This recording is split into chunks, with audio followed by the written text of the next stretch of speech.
Parliament budget సమావేశాలు రేపటి నుండి ప్రారంభం కానున్నాయి. ఆగస్టు 12 వరకు జరిగే ఈ సమావేశాల్లో కేంద్ర ఆర్థిక మంత్రి నిర్మలా సీతారామన్ ఈ నెల 23న పార్లమెంట్లో కేంద్ర బడ్జెట్ను ప్రవేశపెడతారని మంత్రి కిరణ్ రిజిజు తెలిపారు. బడ్జెట్ సమావేశాల కోసం ఉభయ సభలను సమావేశపరిచే ప్రతిపాదనను రాష్ట్రపతి ద్రౌపది ముర్ము ఆమోదించారు. మోదీ 3.0 ప్రభుత్వం అధికారంలోకి వచ్చిన తర్వాత కేంద్రం ప్రవేశపెడుతున్న తొలి బడ్జెట్ ఇది. కాగా లోక్సభ ఎన్నికలకు ముందు మోదీ ప్రభుత్వం ఫిబ్రవరిలో మధ్యంతర బడ్జెట్ను ప్రవేశపెట్టిన సంగతి తెలిసిందే.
పార్లమెంటు బడ్జెట్ సమావేశాలు రేపటి నుండి ప్రారంభం కానున్నాయి. ఆగస్టు 12 వరకు జరిగే ఈ సమావేశాల్లో కేంద్ర ఆర్థిక మంత్రి నిర్మలా సీతారామన్ నెల 23న పార్లమెంట్లో కేంద్ర బడ్జెట్ను ప్రవేశపెడతారని మంత్రి కిరణ్ రిజిజు తెలిపారు.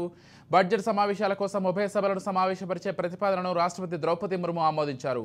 మోదీ 3.0 ప్రభుత్వం అధికారంలోకి వచ్చిన తర్వాత కేంద్రం ప్రవేశపెడుతున్న తొలి బడ్జెట్ ఇది. కాగా లోక్సభ ఎన్నికలకు ముందు మోదీ ప్రభుత్వం ఫిబ్రవరిలో మధ్యంతర బడ్జెట్ ప్రవేశపెట్టిన సంగతి మనకు తెలిసిందే.